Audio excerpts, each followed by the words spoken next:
Hi, I'm Suki from Professional Selection. Today I'd like to talk about a LinkedIn post that I made last week and the response I got to it.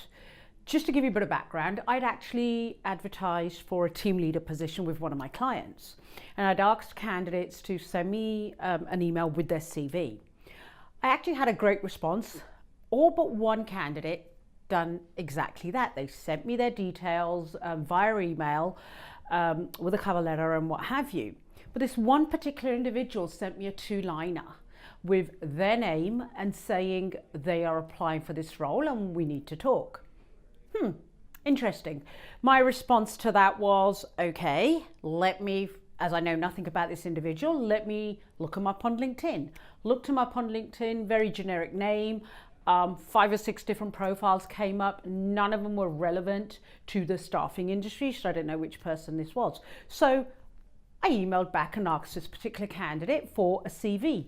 They refused to give me their CV. They insisted on talking and meeting face to face. Now, why would I do that? First of all, why would I go meet a random stranger that all I have is a generic name for, don't even have a mobile number for? I just wouldn't do that. I don't think any of us would. No hiring manager's going to do that.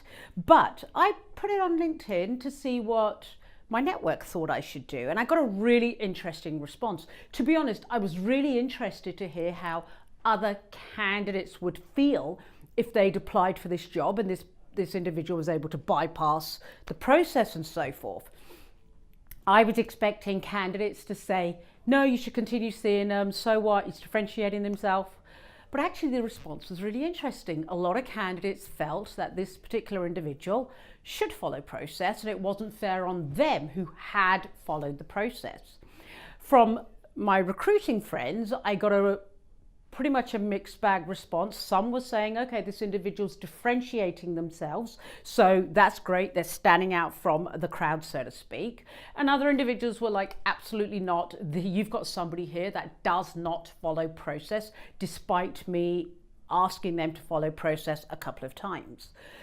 This individual then, instead of sending me their CV or give me any information, I can't even tell you whether this individual has the right experience or not, started calling the office, was extremely rude to our receptionist. Now, let's be clear, when I say extremely rude, didn't say anything offensive, but it was the tone, it was the dismissiveness, and it was a belittling of the role of the receptionist. That was what killed this particular candidate's application in the process, as far as I'm concerned. Yes, you're trying to differentiate yourself, but come on. If that's how you're conducting yourself in an interview process, can you imagine what they're going to be like with the hiring company? So at the end of the day, what am I saying to candidates who want to differentiate themselves? I'm saying it is still important that you follow the process. If a hiring company has asked you to submit a CV, as much as you may not want to do that, you have to submit that CV. Now, there's nothing wrong with putting a quick cover email or following up with a call. At least the hiring manager has a frame of reference when they're speaking with you. If the company is asking you to fill out an online application, again, that is their process. You have to respect that. Whether you agree with it or not, that is what you need to do. But again, you can differentiate yourself because you can do a follow-up email, you can do a follow-up call. But certainly do not demand that the recruiter, whether it's internal or external, takes time out of their day to meet with you when you're not even prepared to disclose whether you work within the industry, whether you have the experience. A two-liner is no good, because at the end of the day, if that's how you're communicating, nobody wants to hire you, because once you've got the job, if that's your style of communication, there's going to be problems.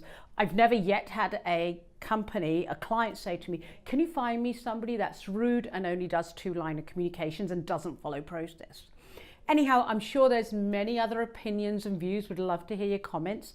Thanks for listening.